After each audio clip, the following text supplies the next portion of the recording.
This is ANN News Brief.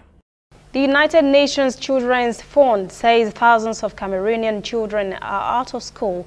UNICEF says about 80% of schools in English-speaking region are closed and more than 70 have been destroyed. It added that more than 600,000 children in Cameroon have been unable to go to school for the past 3 years because of Anglophone militants' fight for a separate state called Ambazonia for the past few years. English-speaking parts of the country have been affected following an order by the separatists that schools be shut down. Dozens of students and teachers have also been reported kidnapped. A memorial is being held in Ethiopia on Tuesday for the slain Army Chief of Staff killed at the weekend, along with 4 other senior officials as part of what authorities describe as a failed plot to seize control of Amhara region. Hundreds of soldiers and officers in uniform gathered for a ceremony in the capital Addis Ababa.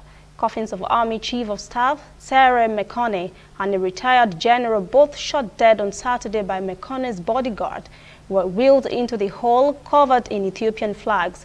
Roads were blocked for the ceremony and security was tight. Users reported no access to the internet appeared to be blocked across Ethiopia for a third straight day. The Army General will be buried in his home region of Amhara on Wednesday. Saturday's coup attempt was allegedly orchestrated by Amhara's head of State Security General Azame Tsige, who was later shot dead on Monday. Stay with us, we'll be back after this break.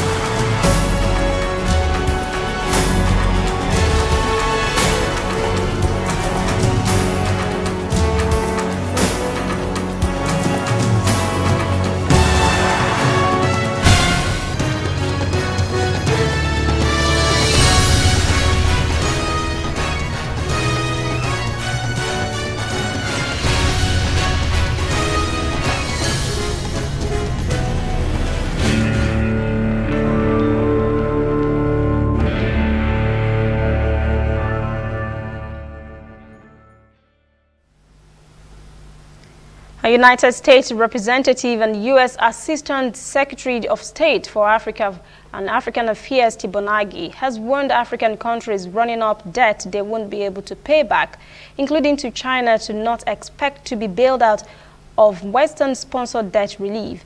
The United States top Africa diplomat says he and his administration would certainly not be sympathetic to African situation after going through the big debt forgiveness for a lot of African countries the last 20 years.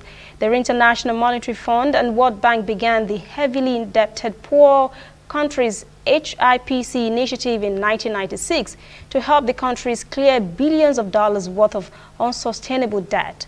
An IMF report released a year ago says Africa is facing another potential debt crisis today, with around 40% of lower-income countries in the region now in debt distress or at high risk of it. The United States, under Donald Trump's administration, has criticized China for pushing poor countries into debt, mainly through lending for large-scale infrastructure projects. It has warned those nations risk losing control of strategic assets if they can't repay the Chinese loans. That is ANN News Brief. Thanks for watching. For details on these and other stories, visit our website, annafrica.news. Conversation continues on our social media platforms, Twitter, Instagram, and Facebook at ANN Africa TV. I am Lucy Adeyemi.